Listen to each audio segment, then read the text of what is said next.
Yeah, that's great. Thank you. So yeah, hello everybody, and thank you very much for inviting me to chat with you, or virtually chat with you all tonight. Well, I suppose I should probably explain who the deaf, the daft, and the ditzy are. So my little collie there, looking up at me admiringly, is Pip, who's my rescue collie from the Dogs Trust. She is definitely the deaf one, because unfortunately she was born with a hearing condition, which meant she lost most of her hearing by the age of 4, and just lost it all kind of after that. So she's definitely the easy one with the deafness. My mare on the right, Connie, was also a rescue animal. I got her in 2015, 16. And I was told that she was kind of rideable and things, although she hadn't been ridden for a couple of years. And went to see her, and she seemed okay, and I took her on. And unfortunately, it became apparent quite soon that she had severe behavioural issues. She would bite quite badly, and she would also rear, which means going up on her hind legs.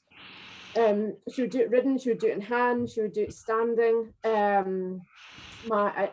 My little donation of £300 to the charity for taking her on soon became thousands in vets bills. So you assume that they are sore and they're trying to tell you. So we got blood tests taken, I got her ovaries scanned, I got a chiropractor, I had her on every single herb you could imagine, 2 full vets kind of examinations, and they all came back negative. So nobody could find anything physically wrong with her. And over the next 18 months, her behaviour got so extreme that she broke my ribs twice, once with kicking me, and once she actually fell and rolled over me. And the second time at the vets, she ended up taking a chunk out of the vet's arm. And our behaviour would last for hours. She would take these kind of tantrums that could last for hours, where she would literally run you over if she saw you. And it just became so extreme that the vet actually suggested that we should maybe have her put to sleep. She'd come from Ireland, and although the Irish quite often have very good horses, they're not always renowned for being the most gentlest with their animals. And she was absolutely petrified of anything that remotely resembled a stick. I do natural horsemanship, so that means there's no bit in the horse's mouth, there's no whips, there's no spurs. It's very much a kind of natural way of being with your horse, but just nothing was making any difference. And I got a behaviouralist involved who came and looked at her and said she wasn't safe to be around. So that's how kind of severe it got. So I decided as a kind of final thing to try and bond with her and to try and kind of get her on board. And it was aided by a glass of Chardonnay, I should add, that I decided to take her on an adventure. I decided I needed to spend 24 hours a day with her, somewhere that she didn't know, and that basically she'd have to rely on me for her company and dear Pip, who's lying in front of the stove here.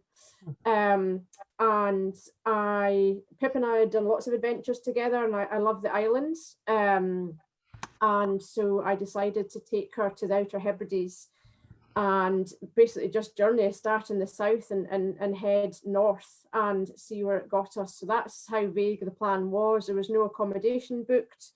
I was going completely self-sufficient, so I carried all my own, or Connie rather, carried all of her own equipment, all of our stoves, our tent, a mini corral kit for her to stay in overnight.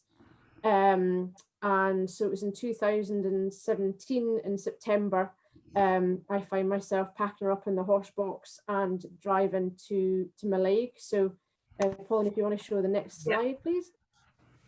So this was us at Mallaig, about to get on the ferry to go across to Loch Boysdale in South Uist.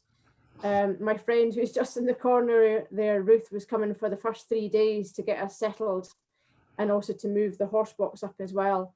And I'd never travelled a horse on a ferry before, so I was a little bit concerned, and it was quite choppy. But thankfully we arrived in Loch Boysdale at about 7:30 at night, to the lashing rain and to the gales, which was going to become quite familiar to us. So if you go to the next slide, Pauline, please. Yeah.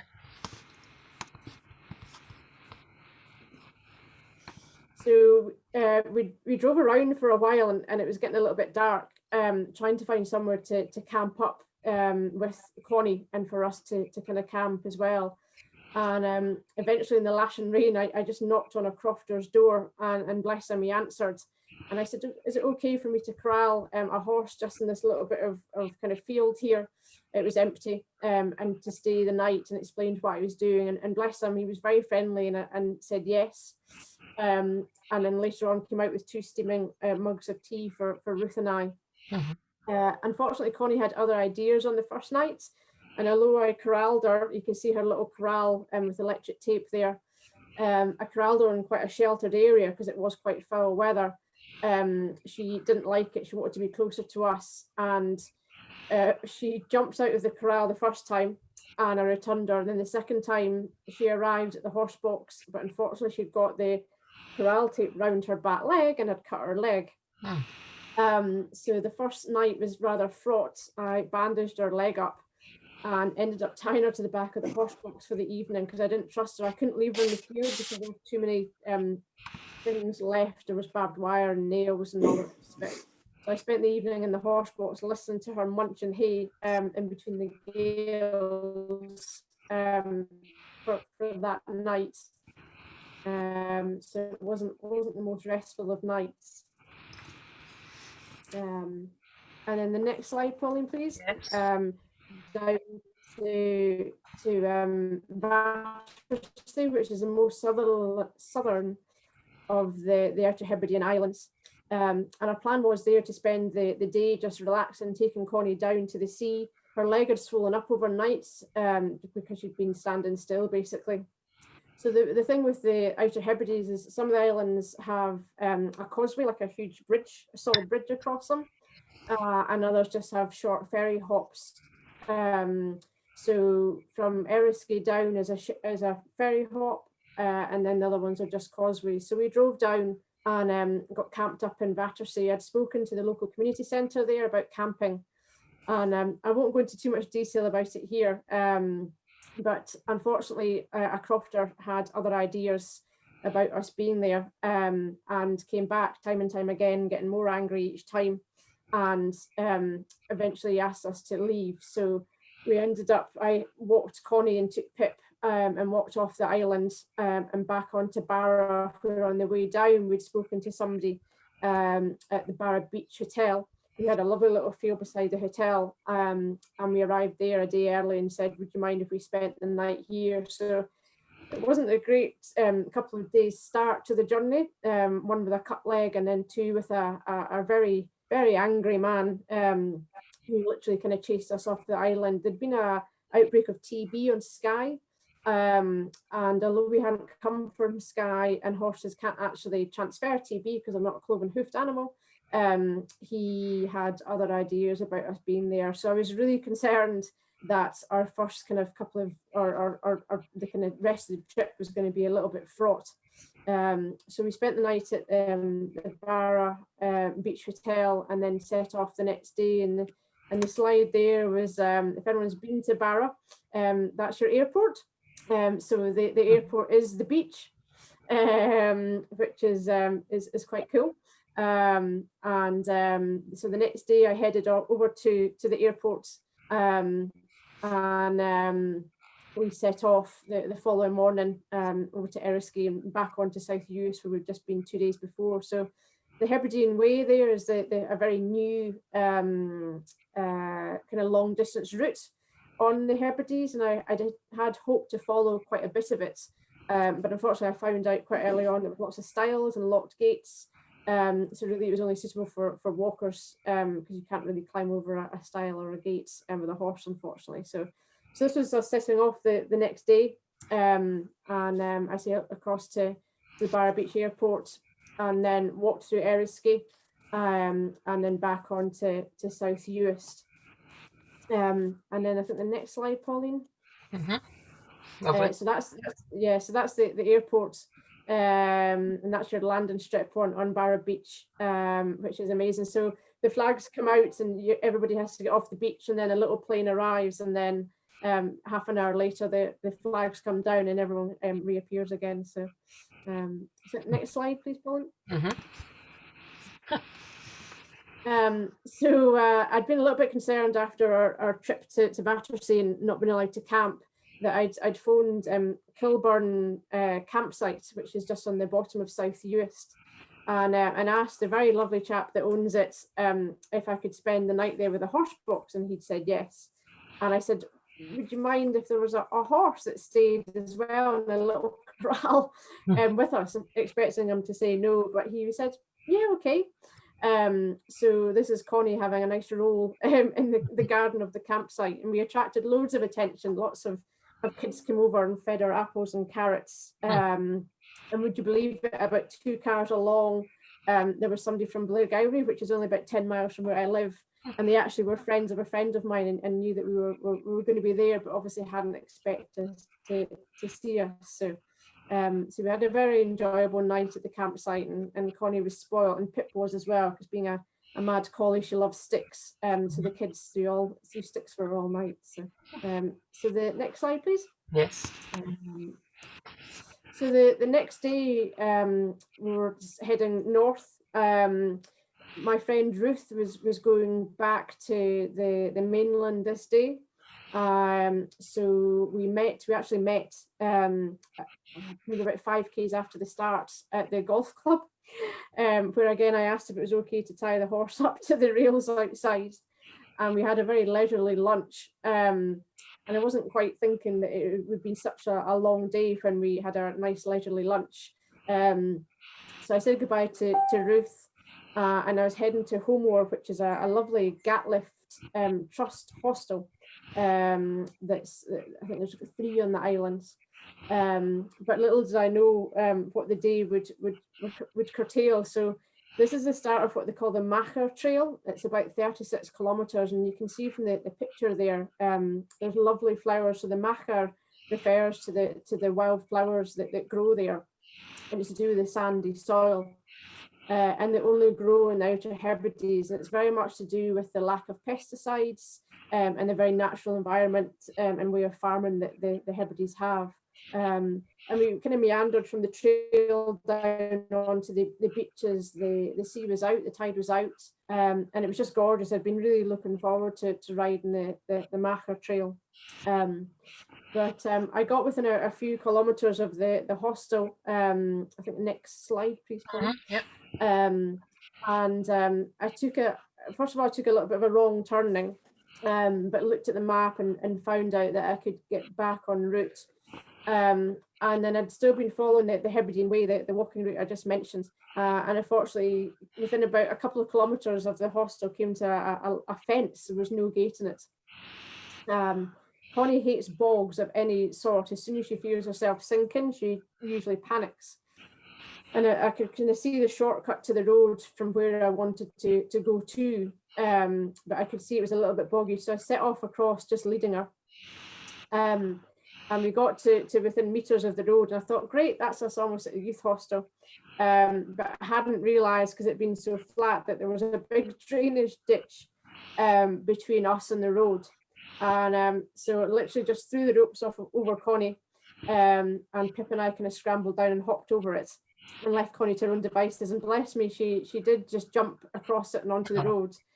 But as she jumped, she must have breathed in, because all of her tack and all of her panniers ended up underneath her.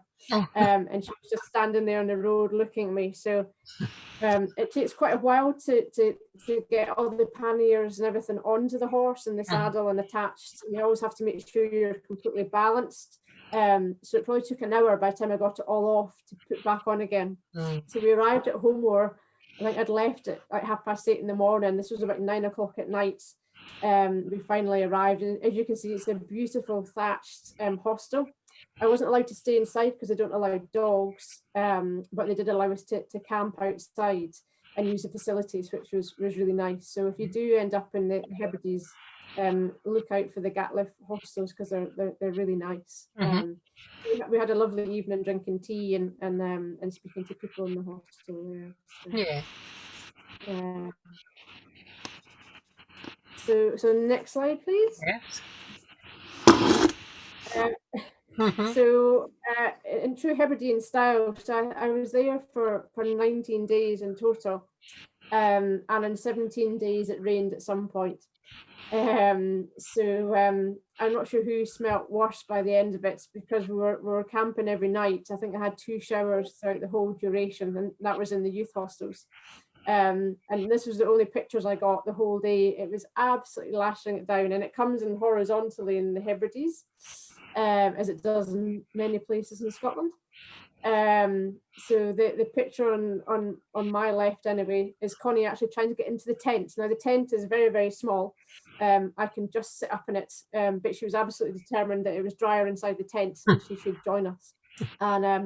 And bless Pip there, Pip being a collie would never ever stop. I'd have to drag her to the tent at the end of the day, literally. But she got into the tent the second I got it up, and promptly lay in my sleeping bag, absolutely soaking wet. So you can imagine that wet dog smell in a confined area. So a bit dreich, as they say in Scotland. Yes. So, and that's the water running off my nose in the middle picture.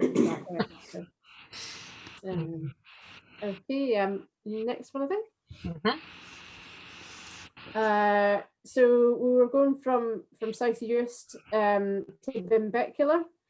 Benbecula has a community riding school on it, and I'd been in touch with the lady who runs it, and she was super friendly, so she'd offered to put us up for a night.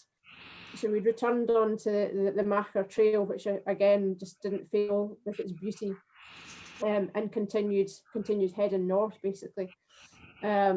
This was us. The picture of Connie there she was actually tied up to a lamppost. I carried about 4 or 5 days worth, or Connie carried about 4 or 5 days worth of food at a time, and then we'd just kind of stop somewhere at a shop and resupply. And anytime I saw a cafe, I would try and stop and treat myself. My diet was always porridge in the morning, and then usually pancakes in the afternoon, and pasta for dinner.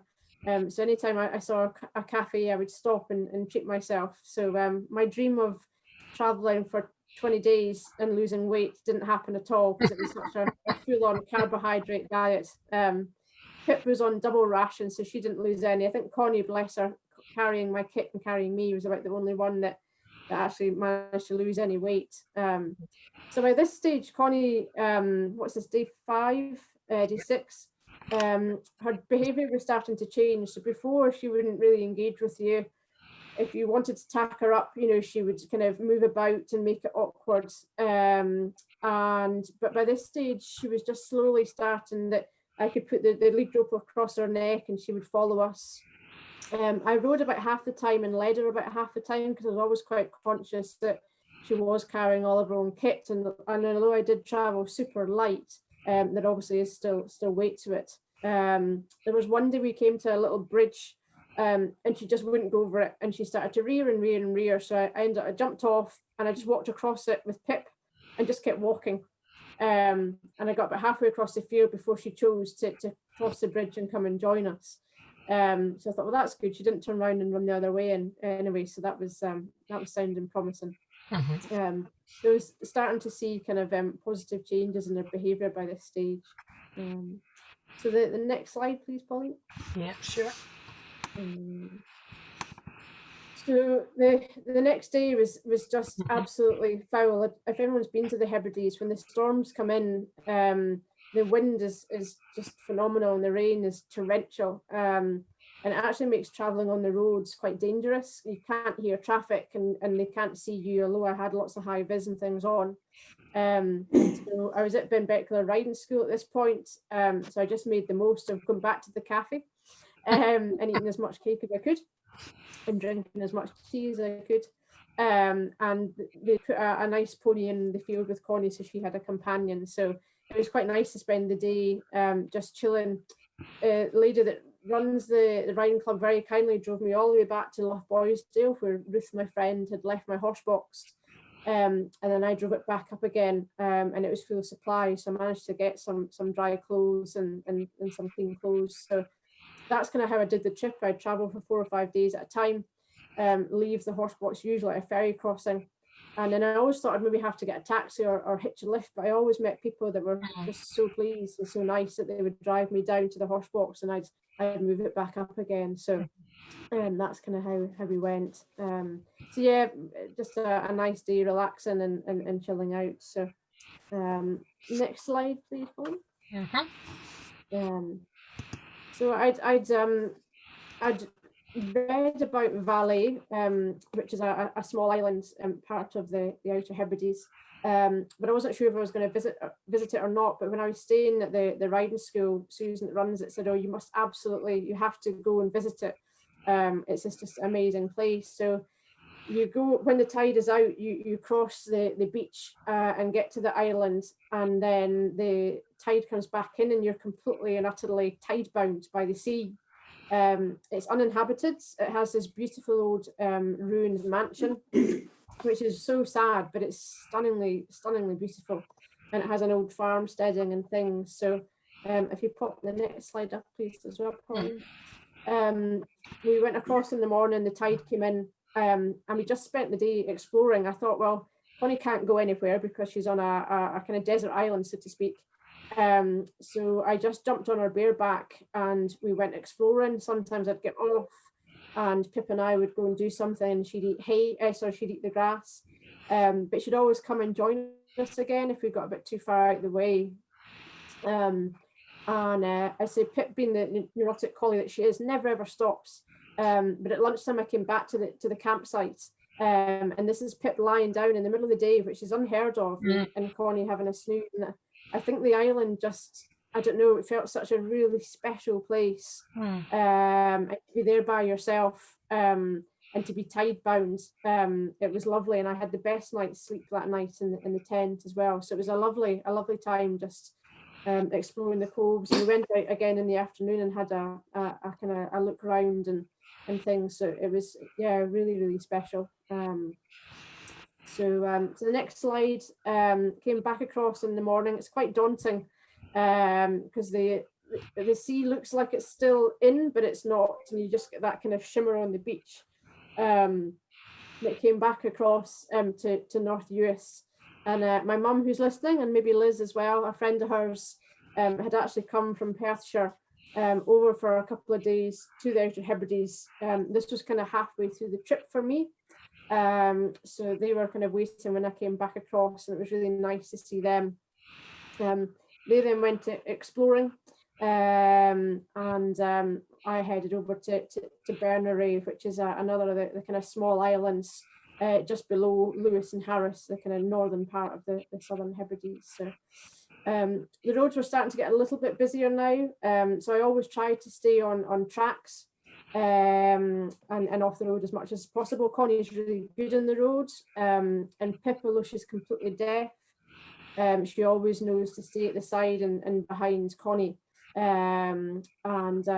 It was amazing. So I hadn't booked any accommodation, hadn't booked anywhere to stay because I was never ever sure what the outcome of the trip was going to be. But I'd get somewhere and meet somebody and they'd say, "Oh, well, we've got a field here," and then the next day they say, "Oh yes, my friend, she's living here and you can stay with her." Or somebody would stop on the road and ask what you're up to, and they say, "Well, I've got the croft up the road and you're more than happy to stay." So people were super friendly, other than the man on Battersea. And that's just how the kind of trip went. And that was the kind of joy of carrying my own kit and not being booked into any place, that on the bad days I could finish it soon and early and get camped up. And on the nice days you could just travel and travel and travel. So next slide, please, Polly. Yep.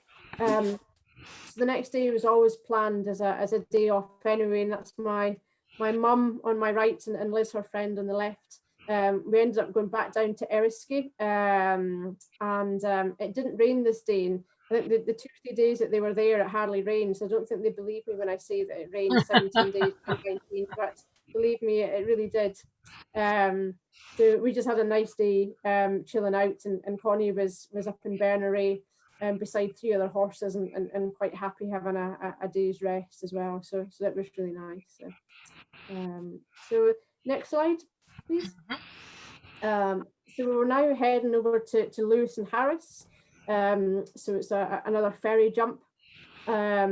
and I was a volunteer for the Riding for the Disabled locally, and I decided as part of the trip that I'd try and fundraise for them. So I had a fundraising charity tin attached to Connie's saddle, and also on the car I had posters and things just explaining what I was to do, and I had a Just Giving page. And I thought I might raise £1,000, but I actually raised £1,000 before I left for the trip, which was remarkable. And then during the trip, I had a Facebook page as well. During the trip, people started to kind of get to know where I was. So people would actually come and find me. And certainly when I was on the road, people would stop. And money was just flooding in. So next thing I was kind of at £2,000. And the kind of charity tin getting fuller and fuller. So so for anyone that's been to the Hebrides, the kind of northern part and the southern part is very, very different. Lewis and Harris are actually, when you look at them on a map, they're actually more water than anything. When we came over to Harris, I kind of veered to the right, going up to Liverpool, and it's called the Gold Road, and it's called that because it costs an absolute fortune to put in, because there's just so many lock-ins and water everywhere. They kind of had to build the road over this. So we just headed up. It's a really quiet road, and it was really lovely. And we camped that night. I kind of struggled to find somewhere to camp. So you've always got to find enough grass. I didn't carry any food for Connie. We'd always stop at lunchtime, and I'd take her saddle and everything off, and she'd have at least a good hour eating. And she got into the habit of, when she walked, of just grabbing mouthfuls and walking and grabbing mouthfuls. So we found a lovely little spot on this hilltop. I think the next slide, sorry, Pauline, is the campsite. And the wind in the Hebrides gets to you a little bit. It kind of feels like your head's in a washing machine a lot of the time. So this was us on our little campsite. And I thought, oh, wow, it's not windy. Gosh, really, unusual. And of course, what happens in Scotland when the wind drops? Midges. Yeah, midges hell. Oh my goodness me. I don't know what they do for the rest of the year when the wind isn't there, because it's hardly never windy in the Hebrides. But it was just terrible. And I spent the night listening to Connie swishing her tail. And she was just driven mad with it as well. So by this stage, Connie had got into this really weird habit of, in the morning, as soon as it was dawn, she'd come to the tent and start pawing and pawing and pawing and pawing. And I seriously think she was saying, get up, we've got another adventure to have. And she would actually come and stand by the saddle and by the panniers, and I could just tack her up. And as soon as I finished tacking up, she would march off. And she was really getting into the kind of way of traveling. And she hadn't bitten for the whole trip yet. So things were definitely changing.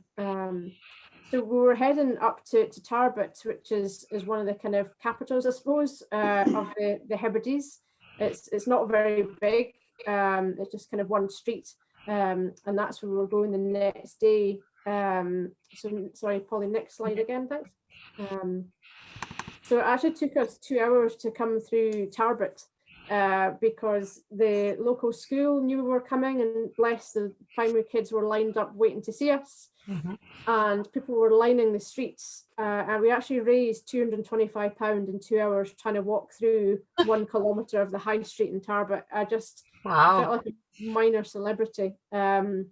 A journalist had done a news story in one of the Hebridean newspapers about us, so everyone knew I was coming, and it was phenomenal. People gave me bowls of soup. They had sausages for Pip. They had carrots for Connie, and it was so lovely. This was another really long day, and this is a route that goes quite high up the mountains. It was the highest we were climbing, and I'd asked about bogs and things, because I'd read horror stories about horses getting stuck in bogs, and tides coming in, and years ago horses losing their lives in bogs because they literally couldn't get them out. So I'd been assured that this one was okay, and I think the next slide, Pauline, explains what happened next. So we'd got a few kilometres in, and it looks completely fine, and I was riding her, and she walked into it okay, so I thought, oh, it can't be that deep. And her front legs went, her nose hit the deck, and I fell off over her right hand shoulder, which was nearly on the ground anyway. And you can see in her back legs the depth of that mud. So she doesn't wear shoes, she wears rubber boots. And she'd actually pulled one of the boots off in the mud, and I had to lie flat on my stomach and put my arm into the mud to suck out. These boots are about 140 pounds, so I was definitely pulling it out. Yes. To get it out. And then the next slide was us at the top of the kind of Belach, so the highest point. It was one of these decisions: do you carry on or do you go back? If I'd gone back, I would have had to have stuck to the main road, which the lorries and things have started to use because it's your main route north. So I decided to carry on, and if I came to a boggy bit, I would just get off and let Connie choose her own way. And thankfully, we didn't experience any more bogs. And then we got down to Rengadale, which is another one of the Gatliff hostels. I think the next slide might be the hostel. And it was another long day. I think we were going for about 12 or 13 hours by the time we got there. And on the right hand picture, you can just see Connie in a little field, and I was camping again in the gardens of the hostel. So I think I got my first or second shower of the trip. Second shower, I think it was of the trip now. And Connie with the little Hebridean sheep is quite Hebridean sheep. And this little thing was a pet sheep, and they just instantly bonded. So she had a little companion. So this is the next day, again stormbound, and we got a bit of a fright that morning. There was a lovely lady staying in the hostel who was cycling, and she was going to the ferry point the next day early. And I got out the tents and had come into the hostel, and she was just about to leave, and she said, "Karen, I can't see Connie in the field."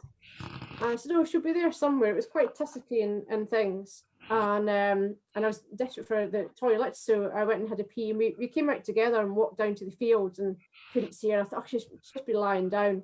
And we walked around the field, and the gate was still shut, but there was no Connie. The field, the little sheep was bleating and bleating and bleating, but there was no Connie.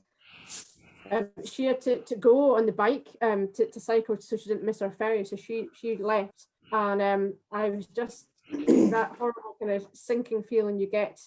We were right by the sea, and there was huge cliffs and drops and lots of bogs. And I was thinking the worst, that she'd either fallen into the sea or off a cliff and had broken a leg.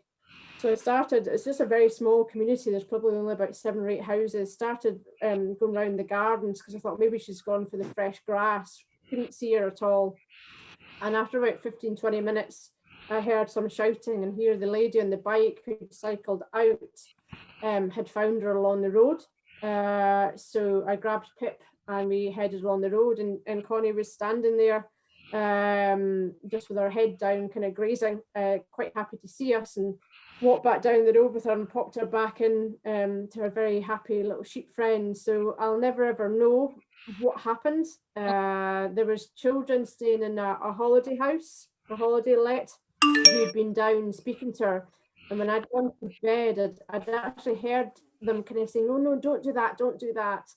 And I thought, oh, what mischief are they getting up to? But I was nice and cozy in my bed. So all I can think of is that they opened the gate and maybe she got out and they were maybe too shy or frightened to come and tell me. But it was definitely a concern. But I was very happy that she wasn't too far away and hadn't chosen to leave us. So that was, another anxious bit of the trip. So, and then next slide, please, Pauline. Yeah.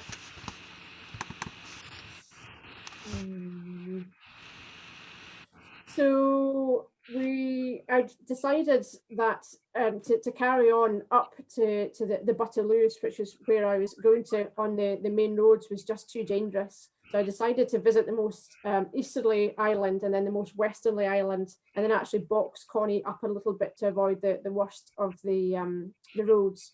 So this was us heading towards Scalpay, which is a lovely little island, and it has this old lighthouse on it. It's run by the Harris Trust, which is a charity, and they're actually looking to try and open it up as a kind of museum and an education base and things. So I didn't even bother with the saddle this day with Connie. I just left all the kit and just jumped on her and did 18 kilometers, just riding her bareback. So she'd definitely gotten to that stage that she was just following me all the way, nice and relaxed. I could tie her up to the bench and go into the cafe and things. And again, people were just stopping and filling the charity box full of money. And it was just amazing. People were expecting me and waiting for me, and it was lovely. It was really, really nice just to be so welcomed. And then the next day, so next slide, please, Polly. So I was heading to Great Bernera, but I wanted to go and see the Eagle Observatory. And although I didn't see any eagles when I was riding, there was 2 that flew past when I was moving the horse box up the next day. So really diverse, the Hebrides. So you go from the kind of waterlogged roads and tracks to right in the mountains, and here you can kind of be in the Cairngorms, and it's just so diverse. It's lovely. And Connie and the picture on the left is just standing grazing. There was a pond, and Pip loves to swim, so Pip and I had gone down to this pond, and she was swimming and things, and Connie was just grazing, and I'd walk on and whistle her, and she'd come trotting up to me. So huge change in her behaviour by this stage. Unfortunately, the day before, we'd met another journalist who'd come to interview us, and we were standing chatting, and Connie was getting a little bit kind of anxious. She just wanted to keep going. She didn't like to stop, and she to this day she doesn't have much patience for faffing. And just as the lady was asking how her behaviour was, Connie bit me on the arm. So bless her, she said she wouldn't include that in the article, and she didn't. But it was the only time in the trip that she did anything like that. And thankfully to say she's never done it since. That was the last ever bite. So the next day, so next slide, please, Paul.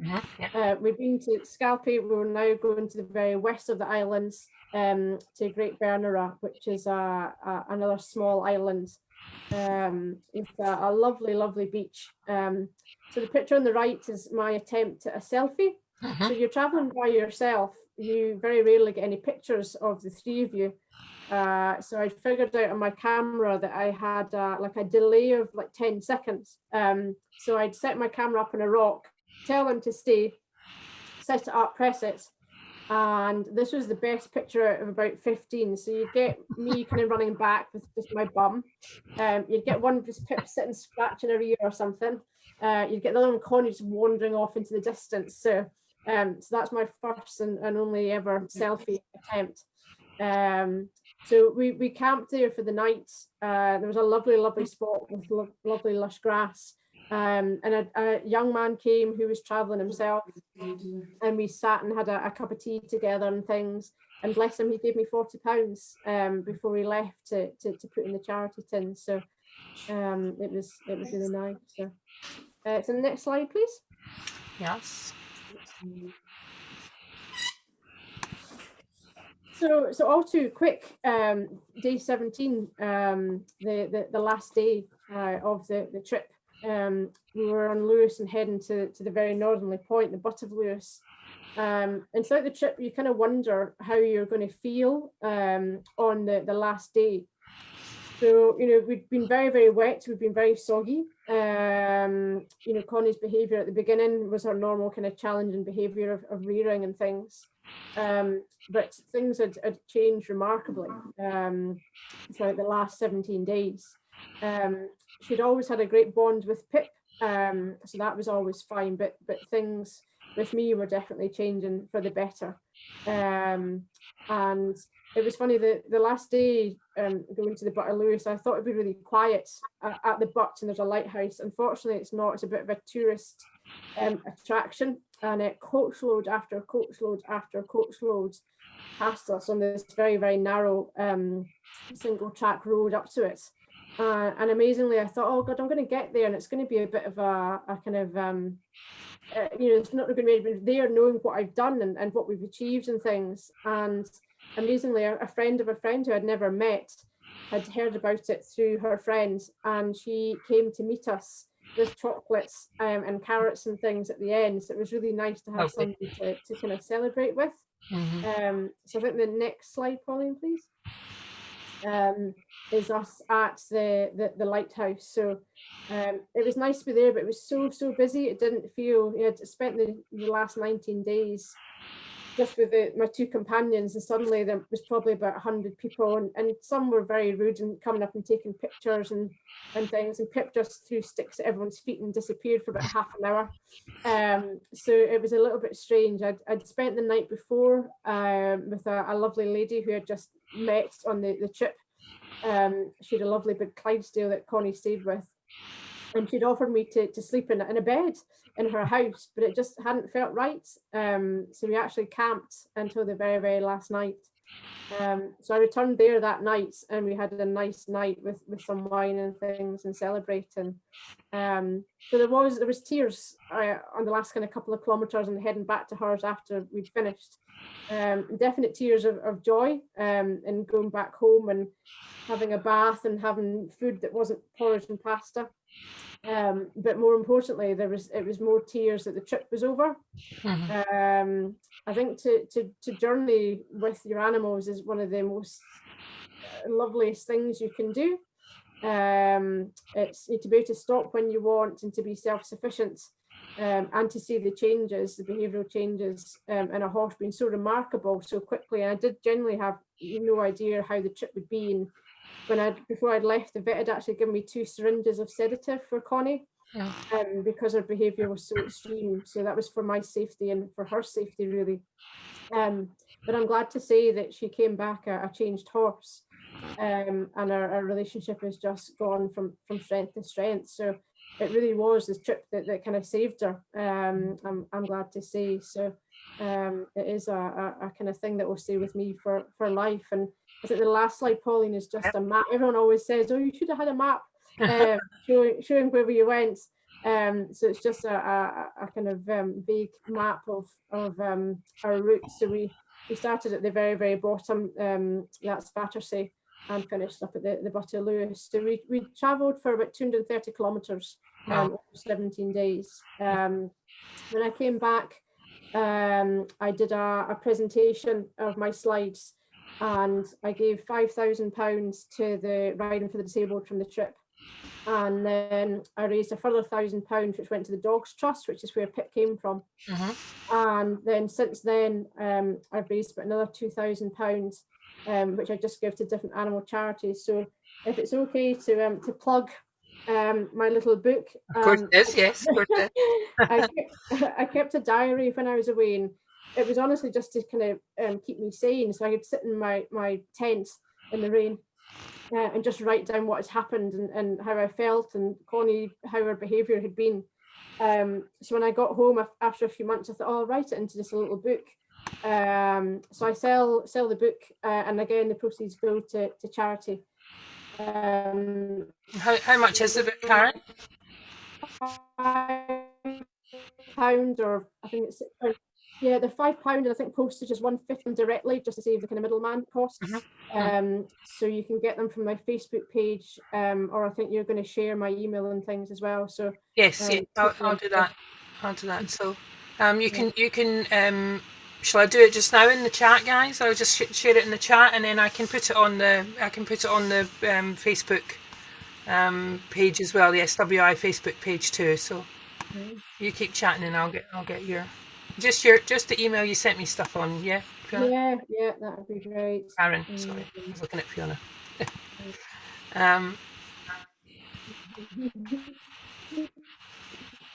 Yeah, keep talking, Karen. I'm just doing behind the scenes. I'm happy to answer any questions. I mean, so she was always fine to box. She was fine with things like that. And it was amazing. So where I lived, the neighbours' children were the grandchildren, sorry, were horses. They had their own ponies, and they were, I don't know, about 9 and 11. And they'd come down to see me, and Connie would be in a mood with me about something, and they'd say, "Oh, can we groom her?" And I'd say, "Oh, be really careful, because she's just been pulling faces and having a tantrum." And then you'd come out, and Connie would be standing with her head down, and they'd be putting ribbons into her mane. So definitely adults that she had an issue with. And she loves Pip. Pip will, because she's deaf, Pip will go under her feet, and the cats will rub their faces on her feet. It was definitely just humans that she had the issue with. So yeah. And what did the vet say when you got back home and she was a biddable horse? But yeah, basically, so it was, it was all down to some trauma she's obviously had in her previous life. It definitely wasn't anything physical. They were as delighted as I was and as I am. And I think for some, not just horses, for some, dogs as well, I think sometimes you just have to almost strip it bare. And do something like this, so they don't know where they are. There's nobody else there. There's no other horses to rely on. It's almost forcing them into that relationship of trust. And I just always felt I had to try and prove that to her. And obviously the trip did. So no, it's amazing. And can I ask a personal question? How sore were you by the end of the journey? Not too bad, because we'd done quite a lot of endurance riding.